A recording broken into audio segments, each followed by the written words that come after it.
they're going to be flying right into Cloud9, and the best team will win. We'll see if the Fox can escape from Cloud9's clutches as we get into Champion Select for game number 1 between Echo Fox and Cloud9. Azir banned away from Jensen.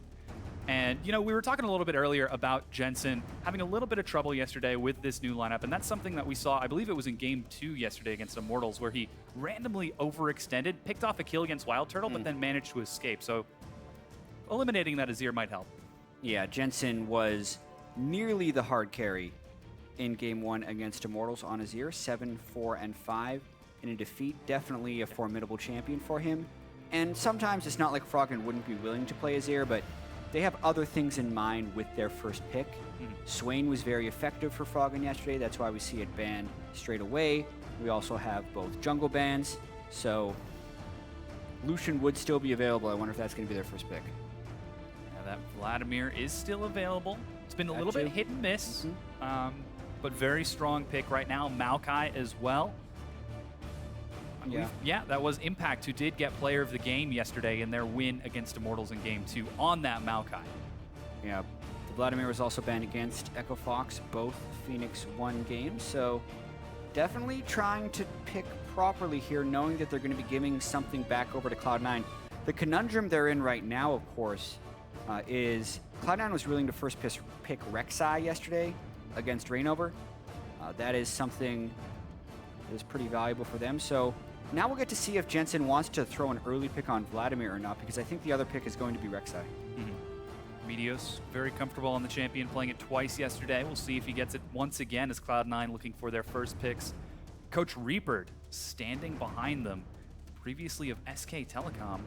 Yeah, he was on the coaching staff for SK Telecom as well. He also spent a little bit of time coaching in China, so he's been around the globe as well as being a professional player in Korea for quite some time. One of the OGs of the scene, so to speak. Yeah, he's got a lot of experience, so we're hoping that he'll be able to pull Cloud9 together much quicker than previously. But it is going to be the Karma locked in, and Meteos going back to that Rek'Sai. Yeah, Rek'Sai was expected. Karma is also becoming more and more expected, especially in North America.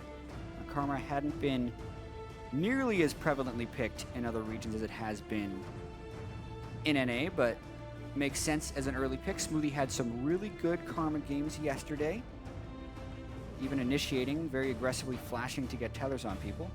And it's also quite strong in lane, which is important when they're up against a Lucian. Very strong champion. Smoothie once again going to be doing some work for that as Echo Fox looking for their next 2 picks. Vladimir is actually making it through, and this was something that we saw yesterday with Cloud9 versus Immortals, that Vladimir was open and completely ignored. Yeah, but we've also heard from the guys from some of the teams that have been in Korea to boot camp, or the teams that decided to practice from home. Specifically over in Korea, Vladimir wasn't really that big of a part of the meta. And considering that both Echo Fox and Cloud9 have come back to North America this week, even though they may want to play Vladimir or have seen that it's strong, they might not have actually had that much practice on it, just because that's not what was in vogue, so to speak, over in Korea. Maybe it falls through this pick and ban phase entirely. Yeah. We'll see once again what they decide to go for. Is Gragas and Zyra are locked in for Echo Fox. That Zyra likely going to be going to big. Played it yesterday in his Game 2, went 3-4-11. So now he's going up against Smoothie's Karma. Harass versus Harass. Yeah. And some nice counter-engage opportunities from the Zyra. Really good late game, but I definitely think it can sometimes be vulnerable. And there it is for Cloud9. Jensen will be pulling out the Vladimir. That's exciting. Getting to see his take on the champion. Definitely something that can take over a game if Jensen gets a few early games from Meteos. Yeah, back on that Maokai for Impact in the top lane. This is a big team for Cloud9. If the game gets late enough, they are not going to go down. It's incredibly beefy. Depending on how tanky Jensen decides to go with his Vladimir build, we have seen some variation. A lot of the time, Spirit Visage will be their first item. Yeah. We've even seen Warmogs and Ranwins and Ninja Tabi and just really crazy stuff. Add that to a Maokai, who's both going to be giving a lot of healing to each other, or to themselves. And considering you can get the shields from Karma in the late game, it'll be about finding a good damaging AD carry for Sneaky with that last pick. Yeah, Cloud9 going to have to look for him to do some damage as Echo Fox. Oh no! Do it, Froggen. He might be going back to it. The Anivia is hovered, and it is going to be locked in. All right. Oh, when is the last time Froggen played Anivia in competitive play? Stat request right now, please.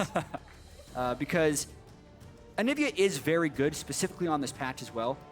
Timeline from the mid-season changes, Anivia actually got buffs because the mana cost was pretty greatly reduced on the ultimate, even though it grows over time. So, like, you can really have a lot of map presence with the Anivia. It's actually nerfed on the 6.11 patch, but LCS is being played on 6.10 right now.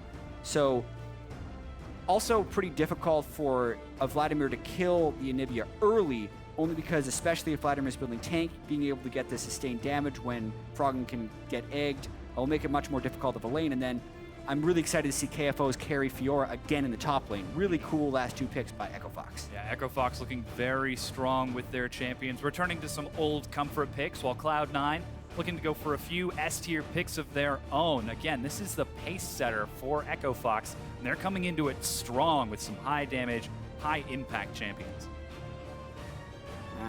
This is fun. We have the Sivir to speed up the potentially very strong AoE tank team fighting of Cloud9.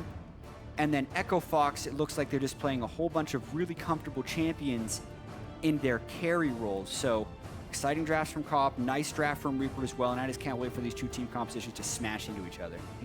Going to be very impactful. And it turns out Froggen actually did take that Anivia just last split. So in my head, I was thinking it was the All-Stars that we had in December, but he did take it more recently than that. How do you? I don't recall. We'll find it. Yeah. But again, the stage is set for this series. Help us kick it off by jumping onto Twitter and telling us which team you think will get to an early series lead with Game 1. Vote using hashtag FOXWin or hashtag Cloud9Win. And we'll take a look at those votes as we load onto the Rift for this game number 1 between EchoFox and Cloud9.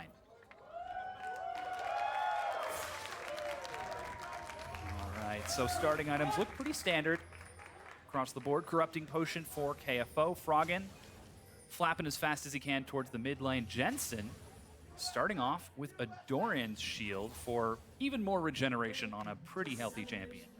Yeah, one thing about Froggen's Anivia that's always been useful is how much he gets off as far as auto attack harass goes in lane. So the Doran's Shield can be a very logical thing for the Vladimir, especially considering you don't need the mana regeneration since you are Vladimir, and blocking 8 damage from single target attacks and spells will be rather useful for that Doran Shield early. So I like the theory from Jensen. It also makes it much harder for anyone to gank him since it's just a naturally tanky item with 80 health. Not to mention he's still got the Sanguine Pool plus Flash. Not going to be an easy time for Hard to make any action happen. Yeah, the only potential tweak you could have seen from Jensen's to other Vladimirs would also be from Summoner spells, and then we look at Keystone Masters here. So he's actually gone with the Storm Raider Surge, which is something we saw Seraph do when he played top lane Vladimir, but he hasn't gone for Ghost, which is another thing we have seen from Vladimirs elsewhere if they want to like really sustain in the backline. But the plan for Jensen here is that he's going to be able to proc the Storm Raiders and kind of use that as a Ghost, and then still have his flash for the very clutch moments.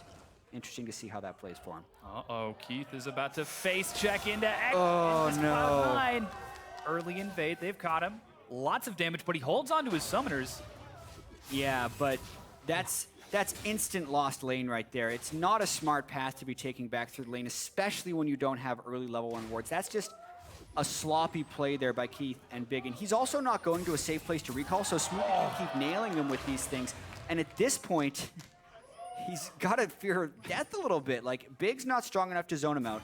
It's clear by now that EchoFox hasn't started on the right part of the jungle, so Smoothie can just continue to harass here.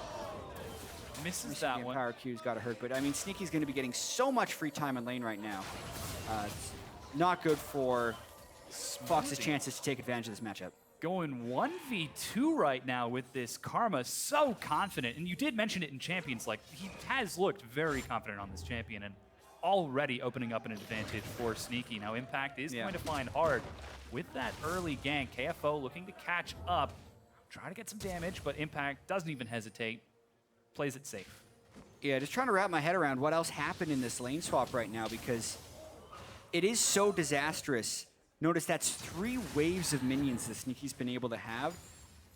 And Keith gets there on the cannon wave. So he's missed a ton of CS. He does get the cannon, which is nice, but the Lucian is supposed to be a favored matchup against the Sivir.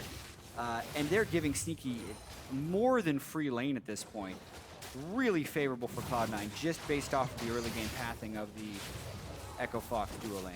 Yeah, Meteos with some help from Sneaky and Smoothie is going to steal away this blue buff.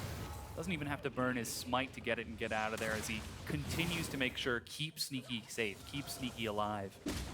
He's going to do some work later on as Hard on the other side is going to steal the blue buff on his own without the help of his team, just because of that lane swap and how that's working out. So, yeah, we're seeing the split jungles, even though the lanes are meeting, which is a little bit unique. Impact already without his flash, but Hard doesn't have body slam since he used it over the wall. It'd be very difficult to secure a kill here. Slow lands, Impact nice and tanky, and yeah, Hard using that body slam too soon means he can't lock Impact down. Yeah. He gets to continue walking back to lane nice and safe. The nice thing is it gave the security for KFO to go very aggressive on Impact. But, I mean, it also means that Impact still has teleport to get back into the lane. So he's going to use that right away on the minions. So not too big of an advantage being able to happen early in what is a top laner matchup in the bottom lane. Confusing terminology. Yeah, the duo lane. Doesn't matter where it's happening, it's the 2v2. And everybody seems to be content to just farm it out and relax. So after those sorts of early trades, everything's nice and calm as Froggen's taking a bit of harass from Jensen, who's already back at full health, hasn't even consumed a health potion. That is Vladimir in lane. Yeah, Jensen definitely putting down a little bit of pain on Froggen early. Of course, Froggen's gotten teleport Anivia, and once he hits level 6, he should be able to shove at the same pace as Jensen, but I don't see a world where he's actually able to out-harass Jensen. The Doran shield makes Jensen's Vladimir an immovable object in the mid lane, especially against an Anivia, and a tier goes down early for Froggen, which signals really he's just looking to keep the mana up to wave clear. Yeah, and this always has been Froggen's MO, especially on Anivia. Just take your time, farm it out. Anivia's always strong in the late game, so that's what we'll play for. Yeah, Echo Fox definitely willing to be very conservative. In fact, some of their games yesterday, it just looked like some of his teammates were just becoming minions to help Froggen. Like, yeah. Especially in the first game they played against Phoenix Ones, Hard actually played Kha'Zix and was just actually giving both blues on the map to Froggen just for him to keep his farm up. There's going to be some other people that need some help this game, though, because of Keith taking that early hit in the tri-brush while he was pathing in aggressively at level 1. But as long as he doesn't die in that lane, it's about the best he can do. Yesterday, he did play Lucian, and despite his win in Game 2 on that champion, he went 1-5-11. So still has to be careful. Yes, Lucian is very strong, and Keith is a very good player, but still pretty easy to lock that champion down with just a bit of crowd control.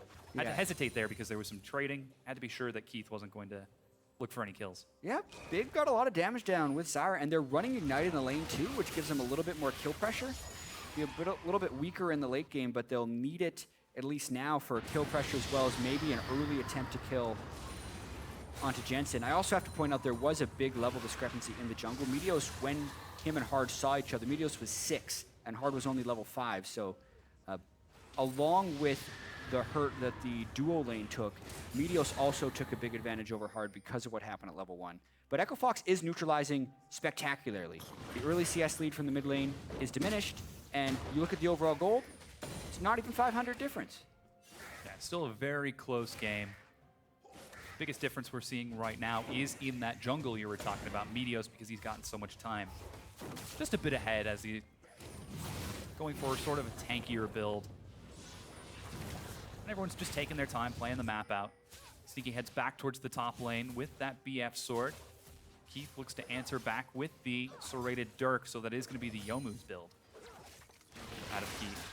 Yeah, makes perfect sense. That's the build everyone does, and they often like putting the serrated Dirk very early as Lucian just because of not only the armor penetration, but the unique passive on it where after killing a unit, your next basic attack will deal an extra 15 damage, and Lucian is so quick with getting those in. It's just like last hit, harass, last hit, harass. The pattern is very just dominating in lane phase.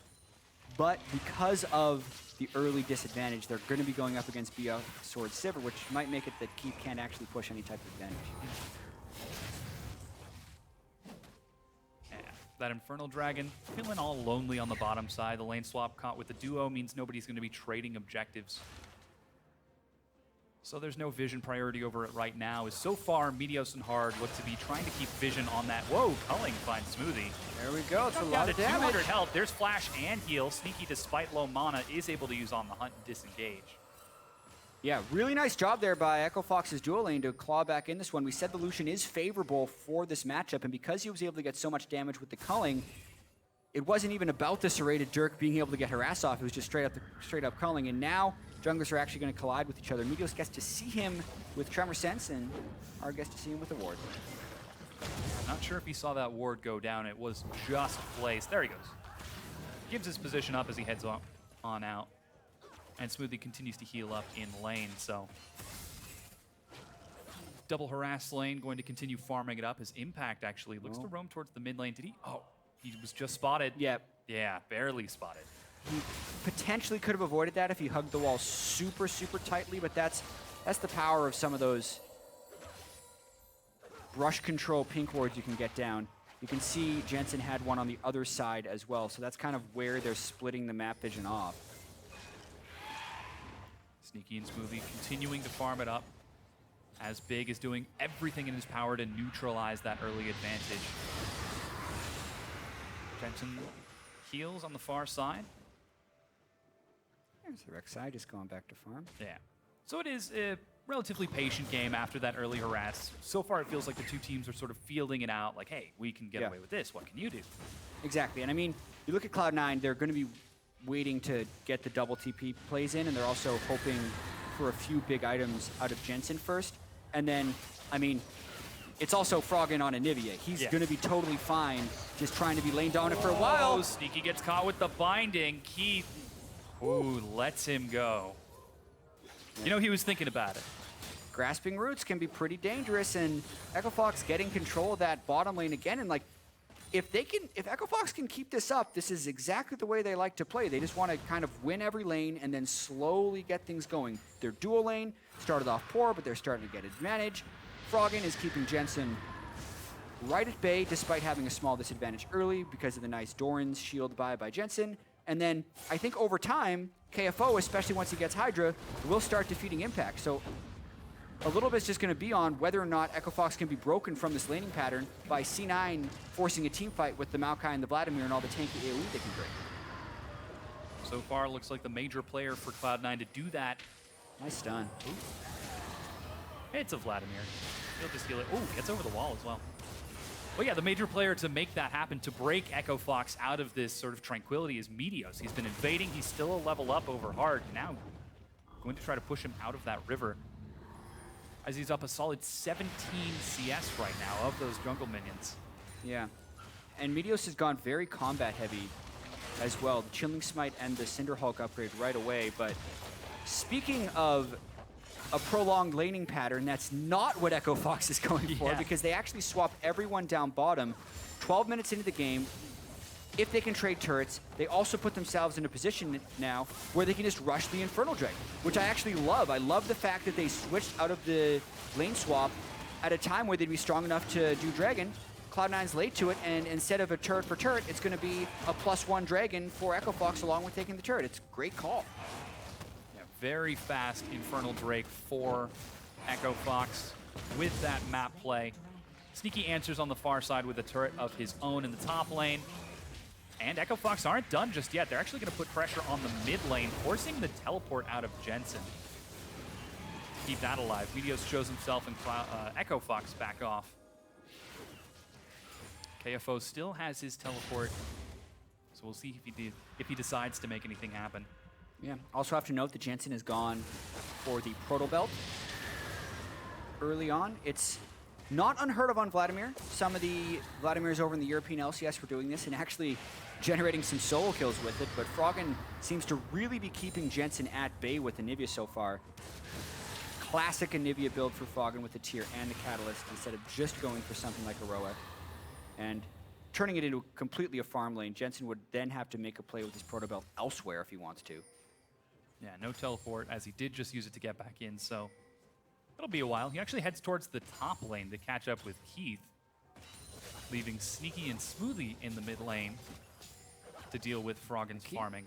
Keith has to be very careful about Jensen. If he gets a Storm Raider Surge on that Vladimir, he could be able to just burst him down. Keith doesn't have very many items yet. Jensen's actually going in for him in the top lane. Yeah, Trump down to half health. Meanwhile, there's action on the Big. He's forced to flash over the wall as 3 members of Cloud9 catch up. Keith is caught. Impact teleports in. Kill secured as he's able to lock down Keith. Yeah, Keith was not giving the respect he needed to Jensen, and then the rest of his team wasn't able to run up for assistance either because Cloud9 with Impact had arrived in the river right there. It's going to leave KFO a little bit of time to split push the bottom lane, but yeah, definitely Keith's bad there, not understanding what Jensen could do. Maybe he didn't see the Proto Belt pick up for a little bit of extra chase. And with that Dragon removed from the map, that's going to leave Rift Herald as the next big neutral objective. Cloud9 sent 3 members there, meaning Sneaky has to catch up with KFO. Might have to take the long way around, waiting for KFO to back off. This Rift Herald is more important than you would expect. There's been a lot of discussion about how teams will only take Rift Herald when it's convenient, but this actually holds a very strong strategic use for C9 in this game. If KFO wants to have a strong split-pushing presence on Fiora, he's going to need to do it against Impact. And now until 34 minutes into the game, Impact is going to have an empowered chance in the 1v1s thanks to the Glimpse of the Void buff. Yeah, here's that replay of Jensen finding Keith once again. I mean, he gets an empowered Q on him, and then he just Proto Belt straight in. Like, it's very straightforward what Jensen wants to do to Keith here. And then when he flashes over, it's straight into a teleport of Impact. And yes, they had to use a lot of summoner spells to close down on him, but it was the Vladimir who started it all, and that's because Keith was being very greedy with the wave. That Storm Raider Surge helping him catch up and lock down Keith for the cleanup for Cloud9 as they make the first aggressive move of the game. Echo Fox look to answer. Impact trading with KFO in the bottom is doing some good damage, but right now Jensen is 1v3 as Keith looks for revenge. The Storm Raider Surge pops, but the Proto Belt can't get him out. Oh, Ignite implies grievous wounds, and despite some good damage, Keith gets that kill. And oh, the catch on the KFO. Smoothie's catching up as well. Flash is used, but KFO makes it out. Yeah, really like the fact that Hard was not messing around and he instantly flashed on a Jensen before he'd be able to escape. There's no KFO flash. in a lot of trouble now. Gets the move speed. He's got to be able to juke this. Meteos has the tunnel. He's going for the time. Point blank, baby. Oh, man. Meteos knew the game. He wasn't going to let him juke that. He tunnels in first before sending out the Q. So a lot of back and forth, obviously, going on in the game right now. Top tier 1 is secured by Echo Fox, as there's no one from Cloud9 to defend, but Cloud9 answer on the far side with a kill of their own and a turret of their own. Just a few seconds late, but they're still keeping pace with Echo Fox. And in fact, that's going to put Cloud9 at about 1,000 gold lead. Relatively minor at this point, but we'll see if they can continue to snowball it. Next Dragon is going to be up in about 2 minutes. That's going to be another Infernal Drake. So far, there's no vision around it for now, except for Cloud9, but Echo Fox have plenty of time to prepare and set up and start snowballing that advantage. Yeah. There's also a teleport on Jensen right now. 2 teleports available on Echo Fox. I think this could be a very contentious Dragon because obviously Cloud9's going to want to get one Infernal Drake, but more the denial of Echo Fox trying to get multiple Infernal Drakes, as this game can very easily be stalled out to super late game because of the fact that Fox has Anivia. Makes this Dragon very important that Cloud9 can get control of it with all the big items they have built up right now, and a 2-level advantage for Meteos over Hard as well. So add that to the fact that Echo Fox has no vision over it, and it's going to be really tough for them to control that. Yeah, Meteos has been all over the map this game. 30 CS ahead of Hard. Continuing to deny and sweep out vision with vision of his own. Going for the classic Sightstone, not even getting the Tracker's Knife. Yep. Feels like the good old days. He rushed combat effectiveness right away. Now he's gone for Sightstone since he's recognized that he's a little bit ahead. So Meteos very strong in this. As you can see, a pause has been called. But Echo Fox have got some time now to sit and think, okay, we're down just a little bit behind. But we've got plenty of time to sort of recover and figure out a plan to bring down Cloud9. Yeah, we'll figure out what that technical issue is as quickly as possible. see who initiated the pause as well. Looks like Echo Fox are the ones talking to the refs. Hopefully that gets resolved as quickly as possible. And yeah, it's been a very close game so far. Definitely slower than you would expect from a Cloud9 game. So the pace is more in the favor of what Echo Fox is comfortable with. Their first game yesterday against Phoenix 1, even though it was dominant, they only had 10 kills when the Nexus fell. So definitely that controlled style. But in playing the slow style, they haven't had a gold lead. So currently, Cloud9 is actually kind of playing the Echo Fox way, but a little bit better than Echo Fox. Yeah. And we just heard from backstage, there's a little bit of an audio issue with Echo Fox's headsets. That's why you can see them with their headsets off right now. So hopefully we'll get that fixed as quickly as possible. But Cloud9, as you mentioned, going 1 and 2 yesterday against Immortals. It was a very intense series of games. And they showed that they could play at a very high speed, very high level to keep pace with Immortals. Well, now this is a little bit of a slower match. And well, Cloud9, when they got into those fast-paced games against Immortals, we have to remember they did lose the series. So they did have that incredibly kill-heavy Game 2 against Immortals where they had over 30 kills in, fantasy point dream type of game. Yeah. But then they still lost games 1 and 3 because they weren't able to keep pace with the wave control in that match. And this game, it's been, totally even turrets thus far, and the pace is obviously much slower, so they're able to keep pace, but it'll just be about really finding the right types of engagements in team fights because they have to be able to get through the Anivia, and they definitely have some incredibly strong team fight champions with the Maokai, Vladimir, and Sivir. Yeah, and this is a very strong team, not only in champions, but in players for Cloud9. This is the biggest change we've seen to their roster since the inception of the team, and they come in so strong so far. Yeah, I mean, Impact obviously getting that player of the game. I was wondering a little bit when he had that last split, he really underperformed on energy. A lot of that you have to think was, did he not have jungle synergy, or had he actually just slipped because his gold at 10 was incredibly low? But then, at least so far, his performance has been quite solid, and whenever he can get Maokai, it's always putting him at his most comfortable state, and the fact that he's on Maokai again is really good. Yeah, we're looking forward to see how he will synergize with his team. Obviously, they boot camped in Korea, so they did spend a lot of time practicing together. And something that we kind of briefly glossed over a little bit was Smoothie in the support lane, in the bottom lane, coming in for support and replacing Bunny Fufu after that first game. Now, from what we've heard from Cloud9, they plan on doing a sort of 50-50 with the two of them. That's got to be pretty difficult to practice with the two players. It is, and it just kind of means that the shot calling duties have to be on someone else, even if he comes in and has some auxiliary duties for it, unless they really want to change the focus on their team and they bring two different shot callers, but that doesn't seem like the best way to do it. And I think as Cloud9 tries to transition, I'll need to speak to Reaper specifically to figure out what types of communications he's teaching them, but he has spoken and the team has spoken about how Reaper has helped them communicate better in-game. And I don't think it would be the same way they communicate where one guy like Hai delegates a lot of responsibilities and is very vocal during team fights. There are a lot of teams in Korea who follow a model of just having like multiple information gatherers, and whoever's in the best position to make a shot call just makes it. So definitely different learnings to be applied from communication and shot calling from all the years all these players have had in League of Legends, and hopefully they're trying to find a system that works for them. Yeah, and the big hope is that Reaper will be able to help Cloud9 much more effectively and efficiently than they have in the past, because he has this experience on SK Telecom and other organizations, that he'll be able to help augment their strengths and clean up their weaknesses faster. Yeah, and I just heard that the audio is almost resolved for Echo Fox. They've tried to do a fix. They're testing it right now, so hopefully we'll get back in the game very shortly, 17 minutes and 30 seconds in. And really, with an Infernal Drake coming up in 35 seconds, a very important moment of the game about to happen when we get back in. We'll see who's going to continue to get that Drake as both of the teams are getting prepared to secure it. Now, we did talk a little bit about Cloud9 and sort of their organization. With this new team and their new coach, we're expecting big things. But Echo Fox, they finally got together at the end of this, near the end of the split in the spring. Well, now they've had a few months and they've played together, they've boot camped together. They're looking much more cohesive as a team. And I think that the expectations for the team are rising as a result of that.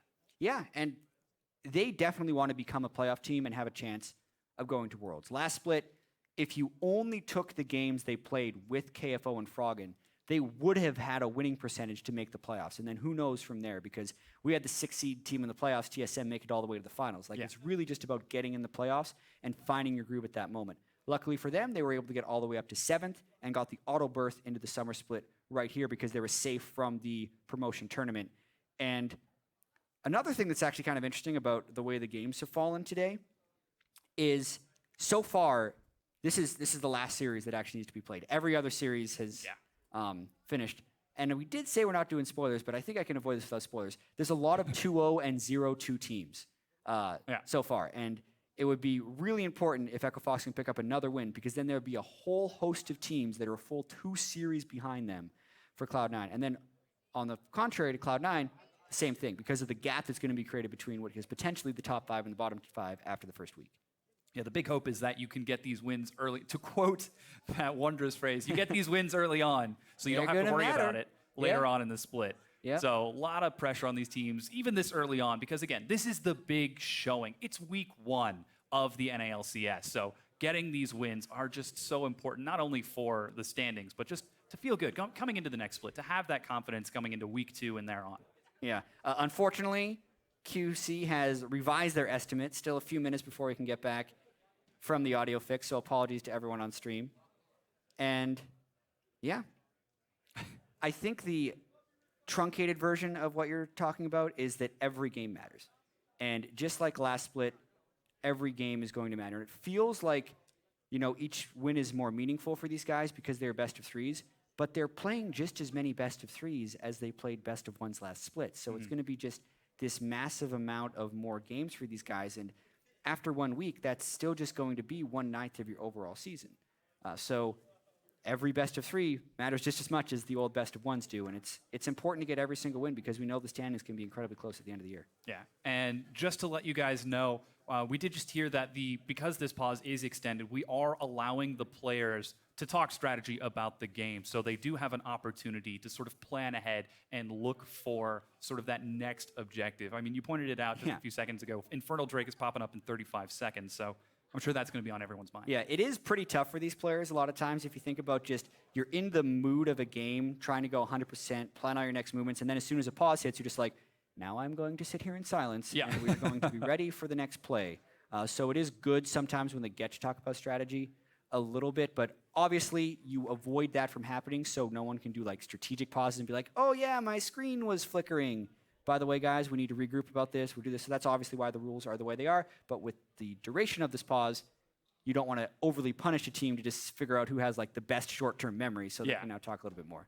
Yeah, so in order to break down this game just a little bit more during this pause, we're actually going to continue talking about this game. You baited everyone right there. You're just like, I'm going to go to the analyst desk, but you didn't want to go to the analyst desk. I was ready. You were ready to go. It was more of a trial to make sure that everyone's ready, and you know, we got to keep you on your toes. You know, the players, they get to sit back a little bit, but we don't.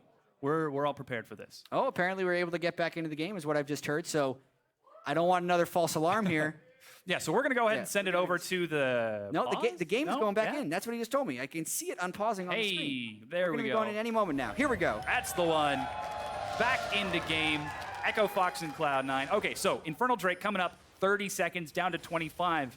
Those 10 seconds really flew by. Everyone's in position. Strategies in everyone's minds. Hard leads the way, looking for some vision. And that Dragon's up in 10 seconds. Looks like Echo Fox currently have the inside track, but Cloud9 are on their way, grouping as 5. Yeah, right now, Echo Fox has been able to reestablish some vision, which is very important, because if you think about a minute ago in game time, obviously over 10 to 15 minutes ago in actual time, they didn't have that vision, but they were able to push in, get the control.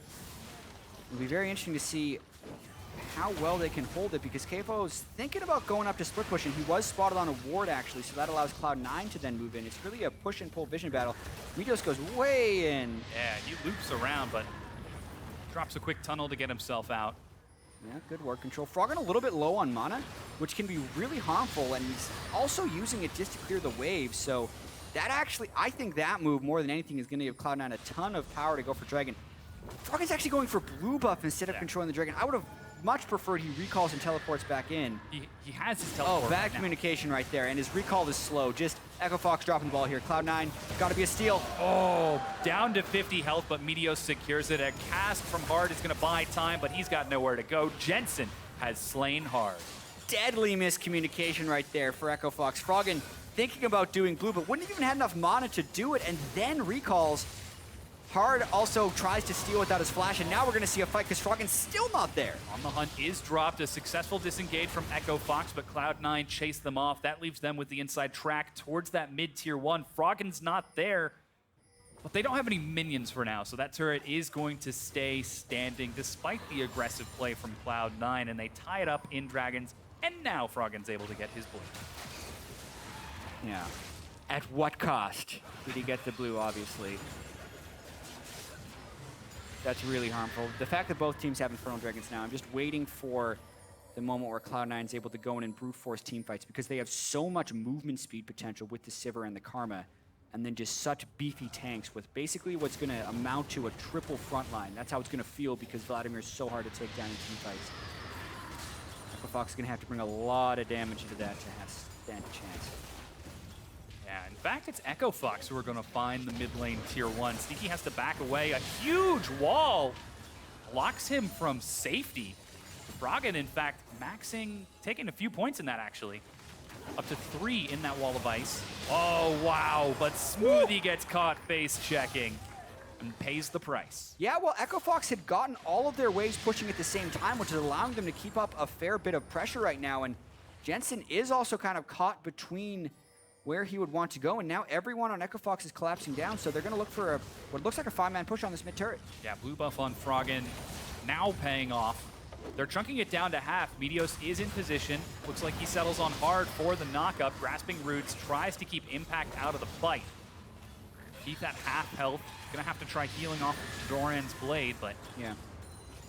The trick for Echo Fox in these siege situations is that they can apply enough threat for Sneaky so that he can't get his Ricochet off on the wave. That's kind of Froggen's job because outside of the Sivir, the wave clear on Cloud9, at least as far as preventing hits on the turret, is diminished. And there we go. Froggen takes Sneaky's threat out a little bit. They get a few more hits down on the turret, and the pressure mounts. That's exactly what you were talking about. Zone Sneaky away. Even without minions, Echo Fox were able to get it. Hard knocks Meteos away. There's a teleport from Impact. Smoothie gets knocked in, and Meteos chases forward. Cloud9 cannot find the engagement. And all the while this is happening, KFO has been split pushing and keeping Jensen occupied. Yeah, so after they give up the Infernal Drake, they mount a pretty solid offensive on the other side. Really accumulating pressure in multiple lanes, and then using the blue buff on Froggen to continually harass Sneaky off the turret. So very well played by Echo Fox there, getting a 2-turret lead onto Cloud9. That is going to even it back up in gold. Cloud9 still has the gold on the map when they take those turrets later, if they take those turrets later. But Echo Fox get a bit of reprieve after that early advantage that Cloud9 have. Just playing that Anivia very aggressively, able to take a couple of turrets. Meteos once again on the invade. He's got the backup from Sneaky in the river, but doesn't quite want to face check into a Fiora. He actually does smite steal it. They're trying to give it over to KFO to give him a little bit of a better chance in the split push scenarios. Remember, Impact still holding the buff from the Rift Herald that they picked up at 14 minutes, giving him 5% damage reduction against KFO, and also extra damage when he's split pushing for a long time on his first hit because the corruption stacks up. So the red buff would have been very useful for KFO if he wants to hold a big edge in those split pushes. But we're actually seeing a Lucian gank up in the top lane, and everyone's trying to collapse in on Impact. Hard is going to catch him from the side, dodges forward as he's trying to get rid of some of the damage. That explosive cask is about to come off of cooldown. Impact is destroyed. Hard secures the kill, tying it up, but Cloud9 are in the mid lane. Sneaky tries to drop the turret, but Froggen is there in time, and Echo Fox. Yeah, such aggressive pathing by Froggen in there to save the wave, but it totally pays off. And this is actually looking a little bit like the way the waves were managed in the Immortals game. And a lot of times you want to write that off because Immortals outpushes everyone and keeps the wave pressure, but it looks like Echo Fox is doing the same to Cloud9 right now, and KFO is going in for the duel on Jensen. Yeah, finds some good damage. 12 to 14, doesn't even drop the Grand Challenge and is able to chunk Jensen away. The magic resist healing is not enough. Yeah. Magic resist against a physical damage dealer, not as useful as you would think. Well, you wouldn't think it's very useful, but Jensen would have thought he's a bit tanky, but he does pretty much no tank stats against KFO. And the wave pressure mounts. Look at the 3 waves for Echo Fox all pushed up. Playing the lanes very aggressively. Echo Fox have finally seemed to have found their stride in this game, as suddenly it's Cloud9 faltering a bit. Trying to keep themselves safe with some very aggressive vision. KFO actually does drop the challenge onto Jensen, who dodges a nice riposte. The Proto Belt, but now he's going to have to give up a lot of pressure on this tier 2. And Echo Fox is first to all of these moves. They're the ones with the wards in the jungle. Cloud9 hasn't been able to get it, and they're going to be getting their 5th turret of the game. That's now a 3 turret advantage over Cloud9. Very strong mid-game spike for Echo Fox as they now look to retreat. Now, in the meanwhile, Dragon is getting ready to spawn. That's going to be an Ocean Drake for more sustain. Echo Fox would love to have that with all of this side lane pressure that they can try to put out. Once again, Cloud9 just barrel down the mid lane. It also makes it possible for Froggen to clear waves for longer without having a blue buff. And gosh, there were 3 people on that turret, and Froggen saves it still by burning his teleport. He also burned it on a safer turret, so they couldn't immediately burst him while he was coming back to lane. And gosh, this is the type of game that Echo Fox wants to get into, where they can just keep control of that mid wave. 2 turrets are dead mid lane. Therefore, they get first dibs on Dragon. They go straight for the Ocean Drake. Such great play from Echo Fox. They get right onto that Ocean Drake. It doesn't stand a chance and is slaughtered by Echo Fox for their 2nd Drake of the game. And Cloud9 can't answer with anything as they're too busy trying to manage waves and shut down all of Echo Fox's vision. Yeah, and it's been working quite well. Even though it's Tracker's Knife versus Sightstone from jungler to jungler, there has been more vision control down for Fox. They actually see Meteos. He's going to want to ult out of here. Gets out just in time. Froggen tried to interrupt him. Any damage while he's channeling that ultimate will stop him, so Froggen just put his ult down in a blind spot where he thought he'd see Meteos, but he wasn't able to do so. KFO is going to roam around as he's continuing to put out that side lane pressure. Action in the mid lane as Jensen looks for Keith, but Big just disengages with the press of a single button. And Cloud9, they've got the composition to fight, but Fox just won't let them. Yeah, I mean, this is 4/5 of the Cloud9 composition that was able to pick up over 30 kills against Immortals, with Maokai, Rek'Sai, Sivir, and Karma. The only difference was Jensen was on Fizz instead of Vladimir, so slightly less engaged. But that just kind of goes to show you how Fox is controlling the map a little bit. 1 champion change, 30 kills versus Immortals. So far, 3 kills versus Echo Fox. Like, they have really taken Cloud9 out of the driver's seat in this game and are dictating to them, even though Cloud9s are the ones with more initiation drills. Yeah, it really is a stark juxtaposition when you put the 2 side by side. Now, 27 minutes in, and Cloud9 seem to be at a loss as they just continue to try breaking down this mid-tier 1, but Hard is already there and defending with a jolly attitude. He's got to be a little careful. Yeah, Meteos going to look for him, but decides to let it go as Cloud9 can't collapse in time. Yeah, I want to point out as well, he's had the executions calling for quite some time. He actually completed that before his Black Cleaver was even done. Kind of necessary against Vladimir. I was talking with some of the other casters about one of the things that makes Vladimir so ridiculous. It's like he has burst healing as well as repeatable healing. So his burst healing's from the ultimate and the repeatable healing's from his Q. And normally you can kind of break it from one thing. It's like, oh, he can heal a lot, so let's do a lot of DPS. Or we should burst him so that he can't do his overtime healing. But Vladimir just does both, which means you have to reduce the healing, otherwise you're not killing him. And that's why Execution's calling is so important. Jensen getting a bit overzealous, separated from his team, and forced to burn the flash as Echo Fox find the successful collapse. Now they're the ones charging down mid lane while KFO has got Impact occupied on the far side. Meteos looking for an engage from the side, but it's just not possible. Echo Fox have got so much vision. Jensen has no escape summoners, but he's still able to get out as Echo Fox are undaunted. Yeah, and Exactly, Meteos going in. Knock up onto Froggen. He's burned low, but he's got so many shields. Meteos is going to be locked down, and Impact is in the back line. Meteos drops to Keith. Impact trying to disrupt as best he can, while KFO is holding one versus 3. He drops the grand challenge for an execution. Some healing. Jensen again goes down. A triple kill for Keith as Echo Fox cleaned that up. What a fight by Echo Fox, and oftentimes you think of Maokai as this superior team fighter to Fiora because he can just teleport in and destroy you. you, but it's actually KFO who does a tank's job and zones 3 people out for the duration of the fight without taking any damage. So amazing teleport in from KFO at the end of that fight. 3 kills picked up by EchoFox, and how much are they going to get for this push? They already take the inhibitor, and they don't have any. Would they go for more? It's just Sneaky and Smoothie right here. 20 seconds before Jensen's up 10 for impact, but they're trying for it. They're on to the Nexus turret #1. Smoothie going to go. I have no idea where Meteos just goes. He's trying to catch the minion wave, but it's too far. The Nexus turret is going down. The Nexus is laid bare, and EchoFox are trying to drop it. Smoothie is dead. Finally, Meteos catches back in. But the Nexus is dropped, and EchoFox defeat Cloud9. Just a catastrophe down the stretch for Cloud9. They try and force one team fight, and they do not respect the overall pushing power or team fighting, for that matter, of EchoFox in what was looking like what was going to be this slow, drawn-out game. Ends in a shocker, 29 minutes and 33 seconds, a sub-30-minute game, and the first one goes over to EchoFox, Dom. Yeah, that completely defies our expectations. You know, Froggen's on Anivia, you've got KFO back on that Fiora. They just want to scale and wait it out, but 29 minutes in, they hit their stride, and they just plow through Cloud9's base. Yeah, and I mean, they played the game properly, right? They were playing a counter-engaged team. Cloud9 wasn't able to get the engagements on them. They pushed up all of the waves evenly, and then when finally Cloud9 got a little bit tired of being out-rotated and getting their turrets chipped away, because remember, the turrets were 5-2 in that game, Meteos goes for super hard initiation. They lose a fight 3-0, and then, I don't know where Meteos was going. Yeah. He was thinking that EchoFox was going to retreat, and they were kind of like overstaying their push, so he was going to turn it around. Yeah. But when he shot past them, instead of running away, EchoFox just said, wait a minute, that was the first guy that rezzed. Now we have a bunch of time to end the game. Like a huge ultimate mistake by Meteos down the stretch. Suddenly this turned from a 3v5 into a 2v5 because Meteos tried to get clever. But to break that game down further, let's send it to Dash and the guys at the Analyst.